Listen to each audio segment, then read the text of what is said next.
बहुत दुख होता है और इस बात को मैंने बोकारो इस्पात संयंत्र के सीईओ जाकर उच्च शिक्षण संस्थानों में, प्राइवेट शिक्षण संस्थानों में लाखों रुपया देते हैं। जनता को जागरूक होना पड़ेगा, हर समय दरवाजा खटखटाना पड़ेगा जिनको मैंने मत दिया है।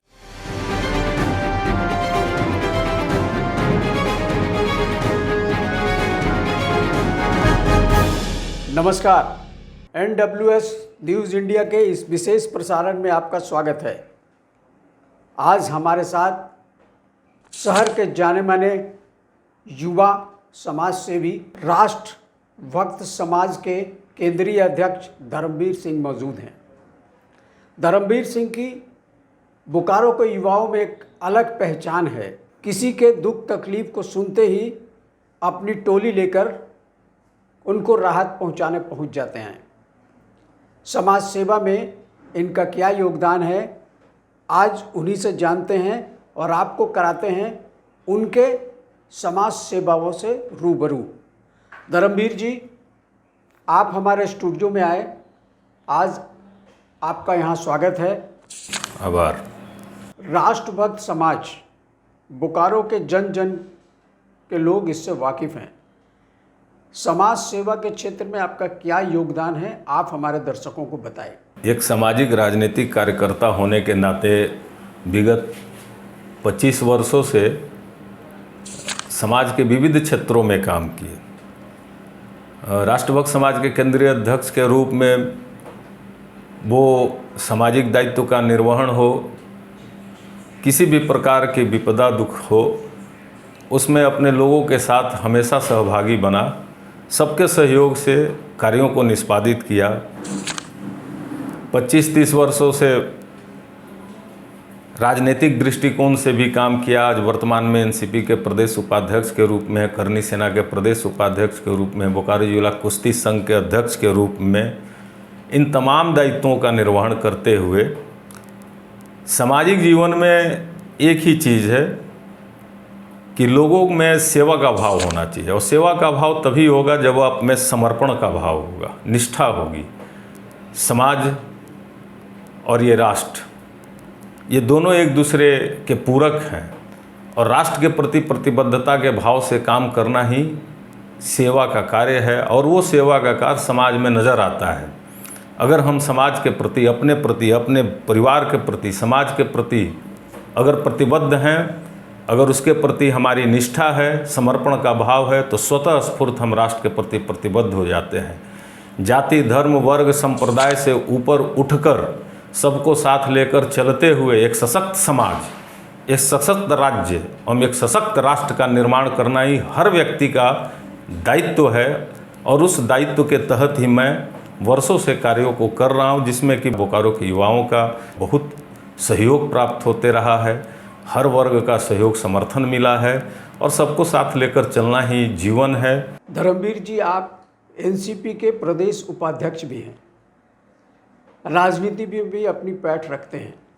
आज बोकारो शहर की वर्तमान दशा के लिए आप किसको दोषी मानते हैं और उसके लिए आपके पास उपाय क्या है? आज प्रायः हर विद्यालय बंद हो चुके हैं, खंडहर में तब्दील हो चुकी है सारे विद्यालय।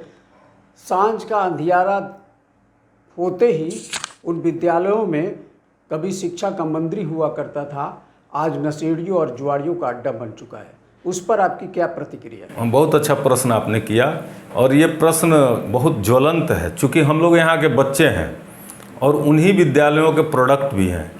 बहुत दुख होता है, और इस बात को मैंने बोकारो इस्पात संयंत्र के सीईओ, सेल चेयरमैन साहब और ED/P&A पूर्व के लोग, वर्तमान के लोग, सबके संज्ञान में रखा है। सार्वजनिक सभाओं में मंच से भी बोला हूँ। सबसे दुखद बात क्या है कि आज वो विद्यालय, जो विद्यालय कभी IAS, IPS, डॉक्टर्स, इंजीनियर ये प्रोडक्ट करते थे, वहाँ से बहुत ही अच्छे विद्यार्थी निकलते थे। वो सेक्टर 3 हो, सेक्टर 1 हो, सेक्टर 12 हो, सेक्टर 9 हो, बड़े बड़े विद्यालय, बोकारो इस्पात का गौरव। बोकारो इस्पात का शिक्षा विभाग अपने आप में एक प्रतिष्ठित विभाग होता था। धीरे धीरे स्नेह सेल की अकर्मण्यता हो या लोगों का उस विद्यालयों के प्रति रुझान कम हो, धीरे धीरे उन विद्यालयों को बंद किया गया और व्यापारिक दृष्टिकोण से या शिक्षा के अन्य मापदंडों के आधार पर लोगों ने पब्लिक सेक्टर और प्राइवेट सेक्टर जोड़कर प्राइवेट स्कूलों का यहाँ पर प्रादुर्भाव हुआ। 1 रुपये के टोकन मनी पर ये बड़े बड़े विद्यालय जो आप देख रहे हैं, बोकारो की जनता को समझना चाहिए, एक टोकन मनी पर ये विद्यालयों को ज़मीन मिली हुई है और बहुत ही रियायती दर पर शिक्षा प्रदान करने का उनसे अनुबंध भी हुआ है। लेकिन आज बोकारो के प्राइवेट स्कूल किस दर पर पढ़ा रहे हैं उस पर मुझे कुछ नहीं कहना, सब लोग उससे एकदम भिज्ञ हैं, सब लोग जानते हैं। शिक्षा का व्यापारीकरण हो गया, इसमें कहीं कोई दो राय नहीं है। लेकिन वो बोकारो के जो मंदिर, हमारे विद्यालय sector 2, 2A, 2D, 2C, sector 3, sector 1, sector 12, sector 9, sector 11, ये बड़े बड़े विद्यालय जहाँ से बड़े अच्छे छात्र छात्राएं, वहाँ से विद्यार्थी निकलते थे। एक समय दिल्ली यूनिवर्सिटी पर हमारा राज होता था, हम लोग का नाम होता था कि बोकारो से इतने IAS बने, IPS बने, बोकारो इस्पात विद्यालय के उन हिंदी मीडियम स्कूलों से। लेकिन आज दुख के साथ कहना पड़ रहा है कि वो विद्यालय खंडहर हो गए, उनको देखने वाला कोई नहीं है। जुएड़ियों, तसेड़ियों, नशेड़ियों, अपराधी तत्वों का अड्डा बन चुका है और कोई नहीं देख रहा है। ये दुखद स्थिति है। आज अगर उन विद्यालयों में गरीब छात्रों के लिए, बोकारो के विस्थापित ग्रामीण क्षेत्र के उत्थान और विकास के लिए शैक्षणिक रूप से उसको अगर आदर्श विद्यालय के रूप में स्थापित किया जाता तो उन विद्यालयों से बहुत अच्छे विद्यार्थी निकलते, पढ़कर इस क्षेत्र का, ग्रामीण क्षेत्र का, शहरी क्षेत्र का, पूरे जिले का नाम रोशन करते।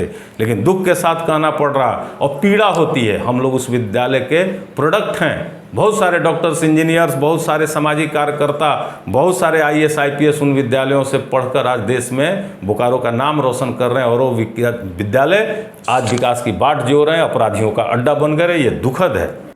बोकारो के लोगों का एक बहुत बड़ी मांग है उच्च शिक्षा। यहाँ के बच्चे 12 पास करके अन्य प्रदेशों में जाकर इंजीनियरिंग, मेडिकल, मैनेजमेंट और अन्य क्षेत्रों में जाते हैं। झारखंड में उच्च संस्थान नहीं है। बोकारो के लोग बहुत लंबी समय से मांग कर रहे हैं कि भाई बोकारो शहर में भी उच्च शिक्षा का केंद्र होना चाहिए। ये तमाम खंडहर में बने हुए विद्यालय जो अब तब्दील हो गए खंडहर में, उनमें उच्च शिक्षा संस्थान नहीं बन पाया। इसके लिए आप किसको दोषी पाते हैं?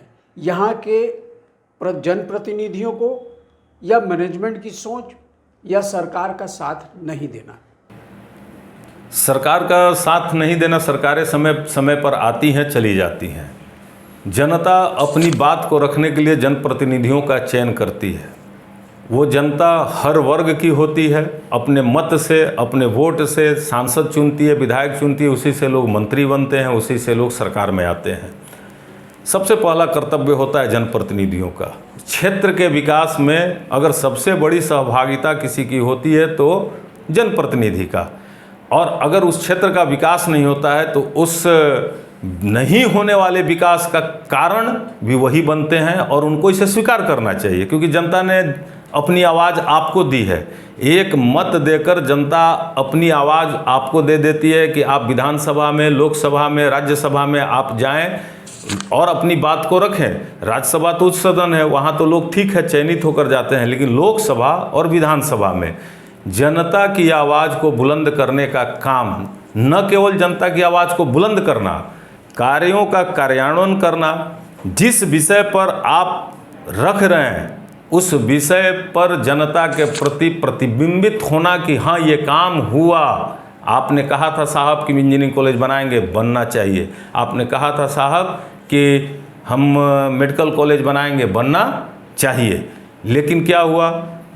शिक्षा के क्षेत्र में अपना बोकारो 12 तक सीमित रह गया। हम लोग को दुख होता है कि हजारों करोड़ रुपया हर वर्ष जाता है यहाँ से बोकारो का अन्य राज्यों में यहाँ से बोकारो के विद्यार्थी जाते हैं जो विद्वान, इतने पढ़े लिखे, टैलेंटेड विद्यार्थी। यहाँ पर उच्च शिक्षण संस्थान नहीं होने के कारण मन महसूस कर अभिभावक भी भेजते हैं और लाखों रुपया देते हैं। वो साउथ में जाते हैं, वो महाराष्ट्र में जाते हैं, वो बहुत भारत के भिन्न भिन्न क्षेत्रों में, चंडीगढ़ यहाँ वहाँ जाकर उच्च शिक्षण संस्थानों में, प्राइवेट शिक्षण संस्थानों में लाखों रुपया देते हैं। आज अपना बोकारो, अगर यहाँ पर इंजीनियरिंग कॉलेज होता, मेडिकल कॉलेज होता, दुख के साथ कहना पड़ रहा है कि बोकारो जनरल अस्पताल सबसे बेहतरीन अस्पताल 100 किलोमीटर के दायरे में एक समय होता था। बोकारो जनरल अस्पताल के पास सारे संसाधन हैं और बोकारो जनरल अस्पताल को मेडिकल कॉलेज में परिणत करने का ये कार्य और ये बात बहुत दिनों से चल रही है। सेल भी इसमें सक्षम है, सेल के पास भी अपने प्रावधान है, संसाधन है, और सरकार को भी समझना चाहिए कि हम एक बना रहे हैं, अरे ऑलरेडी जो बना हुआ है, जो कि विकसित है, बेहतरीन अस्पताल है, अगर आप उसको मेडिकल कॉलेज बना दिए रहते तो आज बोकारो के इस पूरे क्षेत्र का बहुत विकास होता, छात्र भी यहाँ पर नामांकित होते और उच्च श्रेणी का स्वास्थ्य सुविधा भी मिलता। ग्रामीण क्षेत्र हो या 4 उपनगरीय क्षेत्र हो, कहीं मेडिकल कॉलेज बनाए रहते, कहीं इंजीनियरिंग कॉलेज, लेकिन लोग बड़ी बड़ी बातें करते हैं, वोट ले लेते हैं, उसके बाद अपने अपने कारोबार व्यापार में लग जाते हैं। राजनीति को सेवा के भाव से कम और उसे स्वार्थ के भाव से ज़्यादा देखा जा रहा है, इसमें कहीं कोई दो राय नहीं है। मैं दोष किसी को नहीं दूंगा कि सेल को दोषी बता दूं, जनप्रतिनिधि को दोषी बता दूं, जनता को दोषी बता दूं। जनता से भी कहता हूं कि अगर आपकी मांग को नहीं मानी जा रही है तो केवल वोट देकर घर में मत सोइए साहब। अगर आप सरकार को दोष नहीं देंगे, जनप्रतिनिधि को दोष नहीं देंगे, बोकारो इस्पात को दोष नहीं देंगे, इसका मतलब है कि जैसा चल रहा है वैसा ही चलता रहे। नहीं, जैसा चल रहा वैसा तो कभी नहीं चलना चाहिए। जनता को मैं कह रहा हूं कि जनता को जागरूक होना चाहिए। जनता अगर एक बार केवल वोट देकर 5 साल तक सो जाती है तो उसी का प्रभाव होता है कि जनप्रतिनिधि भी अपने आप को निरंकुश समझने लगते हैं, शासकीय व्यवस्था बिगड़ जाती है, सरकार तक हमारी बात नहीं जाती है, सरकार भी बड़ी बड़ी बात कहकर उसे टाल देती है।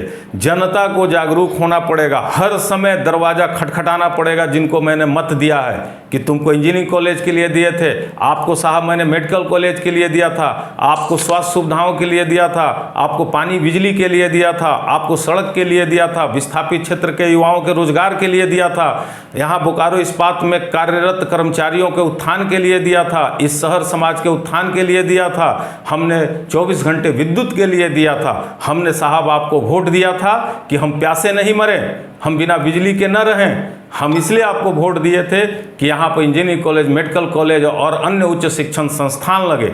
जनता अपनी बात को दमदार तरीके से रखे। जनप्रतिनिधि होने के नाते मैं भी रखता हूं, और सांसद विधायकों का भी ये काम है कि विधानसभा हो, लोकसभा हो, सरकार को ये बताएं कि मेरे क्षेत्र की जनता की ये मांग है और उसे पूरा करना आपका नैतिक कर्तव्य है। अगर नहीं होता है तो अगले वर्ष हमको वोट नहीं मिलेगा, मैं हार जाऊंगा। और जनता को भी समझना चाहिए कि अगर आपका काम नहीं होता है तो ऐसे व्यक्ति का चयन उसके कार्य पद्धति पर होना चाहिए और तभी जाकर सुधार होगा। धर्मवीर जी, आप जनता से आह्वान किए कि जागरूक होइए। उस देश में, उस राज्य में जहां धर्म, मजहब, पंथ की राजनीति होती है, उसी पर वोट लिया जाता है। देखते हैं आपकी बात सुनकर जनता कितना जागरूक होती है।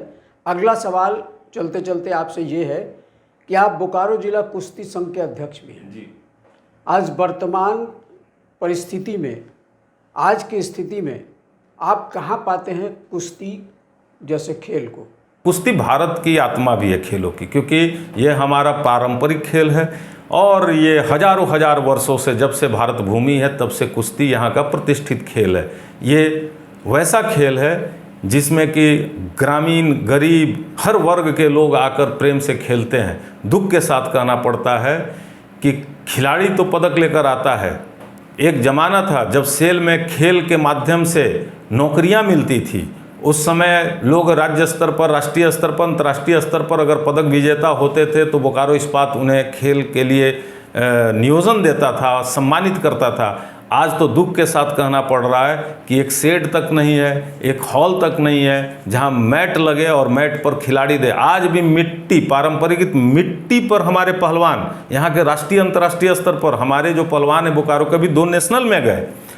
ये राज्य एवं राष्ट्रीय स्तर पर नाम रोशन कर रहे हैं और यहाँ उनको एक सभागार तक नहीं है। इस विषय को पूर्व के यहाँ सेल के उच्चाधिकारियों को रखा गया है, नहीं है। और दुख के साथ कहना पड़ रहा है कि खेल पर बड़ी बड़ी बातें तो सेल प्रबंधन करता है कि सेल में खेल का बहुत सम्मान है, लेकिन बोकारो इस्पात में कुश्ती खेल के जितने खिलाड़ी हैं कोई मान देना तो दूर की बात है, उन्हें एक सभागार की मैट पर लड़ें। आज सारे राष्ट्रीय अंतर्राष्ट्रीय कुश्ती प्रतियोगिताएं मैट पे होती है, बाध्य होकर उनको मिट्टी में लड़ना पड़ रहा है, वो भी ओपन अखाड़ा में लड़ना पड़ रहा है। ये दुखद है। खेल के विकास में सेल की भूमिका अग्रणी हो, ये मेरा उनसे विनम्र निवेदन है सेल प्रबंधन से। आप हमारे स्टूडियो में आए, आपका बहुत बहुत धन्यवाद है। हमारी पूरी टीम की ओर से आपको शुभकामनाएं हैं कि आप अपने भावी योजनाओं में सफल हों। आज हमारे साथ मौजूद थे राष्ट्रीय भक्त समाज के राष्ट्रीय अध्यक्ष धर्मवीर सिंह। अगली कड़ी में फिर किसी विशेष शख्सियत से आपकी मुलाकात कराएंगे। तब तक के लिए हमारी पूरी टीम को दीजिए इजाज़त। नमस्कार।